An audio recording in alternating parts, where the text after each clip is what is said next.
আজকে আমি এই প্যাকেটটা দিয়ে গোলাপ ফুল আঁকবো। সো হ্যালো এভরিওয়ান, আমি নূরজাহান। সবাই কেমন আছেন? প্যাকেট দিয়ে গোলাপ ফুল আঁকার ভিডিও আমার ফিডে এখন অনেক আসছে, আর সেখান থেকে ইন্সপায়ার হয়ে আজকের এটা আমি ট্রাই করছি। बट मेरा किस्मत तो देखो गाइस, शुरू करने से पहले ही काम चौपट हो गया। তো কি আর করার, আরো একটি প্যাকেট খুঁজে নিয়ে লেগে পড়লাম কাজে। আর এবার অনেক ভয় ভয় করে প্যাকেটটা ফুলিয়েছি। কারণ এই প্যাকেটটা আমি অনেক কষ্ট করে জোগাড় করেছি গাইস। তো যাই হোক, আমি নিয়ে নিয়েছি রেড কালার। এবার কালারটা প্যাকেটের মধ্যে লাগিয়ে নিব। এবার এটা এখানে ট্যাপ করব, আর এইটা হচ্ছে আমাদের গোলাপ ফুল। না মানে এটা কোন দিক থেকে গোলাপ ফুল হয়েছে আমি বুঝতে পারছি না।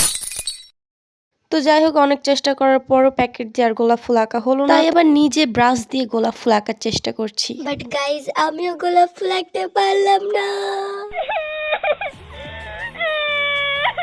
তো কি আর করার, এটাই দেখে নাও কেমন হয়েছে।